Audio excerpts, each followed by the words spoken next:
When America first got news of the Russian satellite Sputnik, America was in shock. The launch of Sputnik started the space race with the Soviet Union. Today I'm going to talk about the Redstone, the Titan, and the Saturn V rockets. First, I will be talking about the Redstone rocket. The Redstone rocket was based on German technology and the U.S. Army's first ballistic missile. The first successful rocket flew in 1960. Later on, to be used for the space program, the warhead would be removed and replaced with a capsule to launch man into space. The Redstone was the rocket that would be used in the Mercury program. The Redstone was a launch vehicle of choice for the early Mercury program and was used to launch Alan Shepard into Earth orbit in 1961. The rocket was one stage and had a thrust of 78,000 pounds and was finally later retired in 1964. In the picture is a Redstone rocket that was modified to be used in the early Mercury program in the early 60s. It's just a picture to give you an idea of what exactly a Redstone rocket was.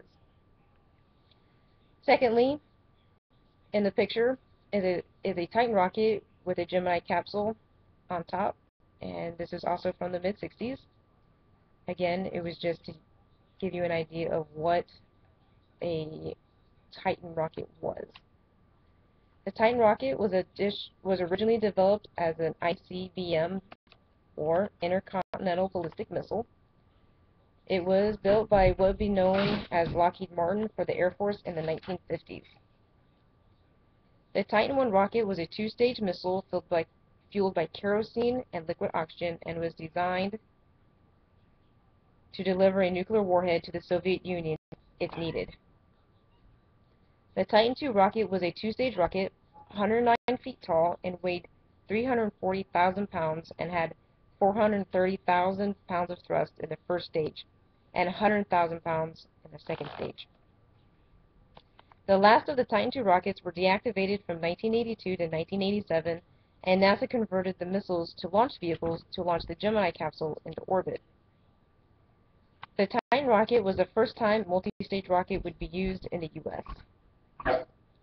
After the Gemini project, the Titan rocket would be used to launch satellites for the government and then would later be retired in 2005. Lastly, the Saturn V rocket. The Saturn V, which was called the mighty Saturn V, as you can see in the following picture, you can see the Apollo capsule with the escape hatch, and the rocket is about to go into space. The Saturn V was over 363 feet tall, about the height of a 36-story building. The entire launch vehicle and Apollo package, which included the command module, the service module, the lunar module, and the escape system, weighed over 6 million pounds when fully fueled, the weight of about 400 elephants. The Saturn rocket was used to launch the Apollo capsule into orbit and later to the moon. Still to this day, the Saturn V rocket is still the largest and powerful U.S. expendable launch vehicle. The Saturn V has 3 stages. Stage 1 has 5 engines producing 7 million pounds of thrust and burns for 2.5 minutes. Stage 2 has 5 smaller engines that produce 1 million pounds of thrust and burns for about 6 minutes. Stage 3 has 1 engine with a thrust of 225,000 pounds of thrust and burns for about 2 3/4 minutes, boosting the spacecraft into orbit with a speed of about 17,000 miles per hour.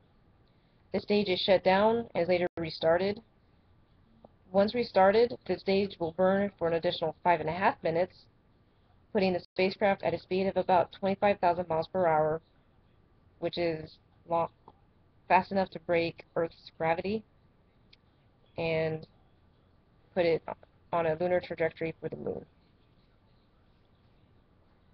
The significance of the early rockets, such as the Redstone, Titan, and the Saturn V, proved to be phenomenal as well as historical. The historical events of replacing warheads with capsules, launching men into space, and technological advances are forever written in history.